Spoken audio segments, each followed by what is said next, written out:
Good afternoon, I'm Dawn Gray and you're watching MediaPlex Live at 1.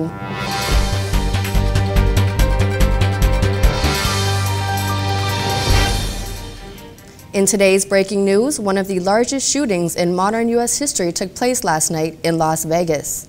It has been confirmed by the Clark County Fire Department that more than 500 people have been transported to hospitals and 58 people are dead. The Las Vegas Metropolitan Police Department have identified the lone suspect involved in the shooting as Stephen Craig Paddock, a 46-year-old white male from Mesquite, Nevada. According to Las Vegas police, Paddock opened fire on a crowd of more than 22,000 concertgoers from his hotel room across the street from the festival. Las Vegas SWAT breached the hotel room and found the suspect dead. The investigation is ongoing. President Donald Trump responded to the shooting in a tweet this morning, sending his condolences to the victims and the families involved.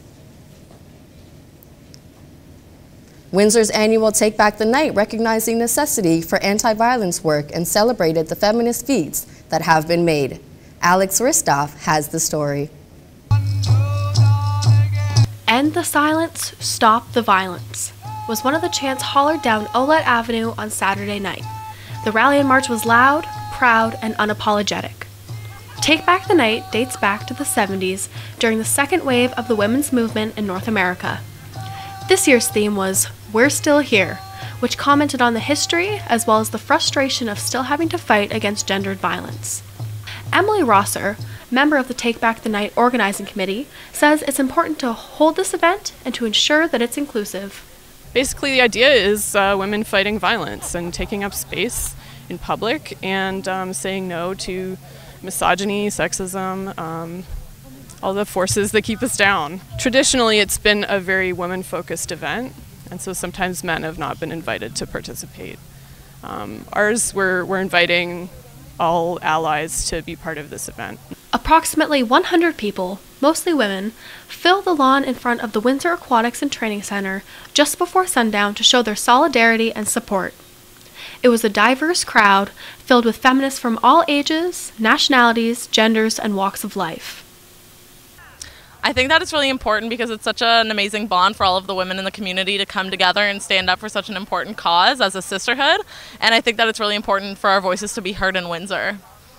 Windsor's annual Take Back the Night rally and march allows women to empower each other and create safety in an otherwise unsafe place. The rally allowed survivors of violence to share their stories and to show their appreciation for everyone's presence at the event. With banners held high, rallygoers stormed the streets of downtown Windsor. From MediaPlex News, I'm Alex Ristoff. Fog Lounge is known for hosting musicians of all sorts, but on the fourth Tuesday of every month, it's all about the pros. Windsor Poetry Slam invites poets of all backgrounds and experiences to display their vocal art to an engaged audience and 4 judges. Performers of slam poetry are often forced to be blunt and to the point while they share personal stories of their own lives. The contestants were given a 3-minute time slot and the winners moved on to the next round. The poets are honest and raw, a skill they hope will one day earn them a spot at the Canadian Spoken Word Competition, the holy grail of slam poetry. I think for every poet, what they really want to say is different, but for me specifically, I really think that in these times we just need poems about hope and inspiration, and a lot of slammers tend to go on the dark side, so I kind of like to write a little bit lighter, and that kind of gives the audience a breather. Fog holds these poetry slams once a month, always on the 4th Tuesday.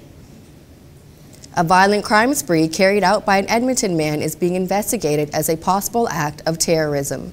In downtown Edmonton, the driver attempted to hit pedestrians on crosswalks and in alleys. Police report that 4 people were struck and injured and taken to hospital. Edmonton's police chief said their investigation is continuing, but they believe the man acted alone. Windsor cyclists have a new resource available. Angela Haggart reports. Cyclists can find new Fixit Stations to help with on-the-go bike repairs. Clinton Hammond is an avid cyclist, riding his bike to commute to work as well as recreationally. He thinks the Fixit Stations are a great addition to the community. Bikes are a little bit of a frangible resource, so things wear out, things come loose. What's the line from The Breakfast Club? It's an imperfect world, screws fall out all the time. I'm very excited. I mean, it took me a while to find this one because, you know, not only is it a new Fixit station, it's a new library, and I don't ride by here very often, so I wasn't sure where it was. I'm sure as the cycling community gets to know where these things are, I think they'll become a great resource. Lori Newton with a Bike Windsor, Essex, says the Fixit stations will make a cyclist's life a little easier. Cyclist has a flat or needs to have a small adjustment done on their bicycle, very often they don't have the tools. They have to go find a bike shop. The bike shop has to be open when they need it. And these are minor repairs or adjustments that can be now made while they're going about their journey through the city. The Fixit stations were installed with funding assistance from Local 82, along with special funds from Wards 2 and 3.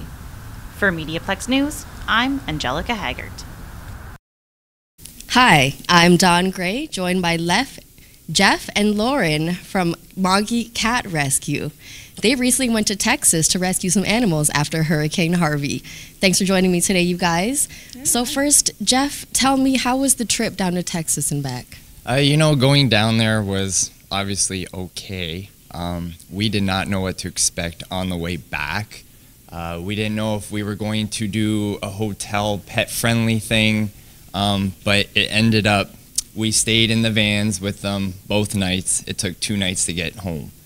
And probably every 3 or 4 hours, we made sure that they had the water, the walk, and all the necessities that they needed. And the vans did have to stay running all night while we were down there just because of the heat.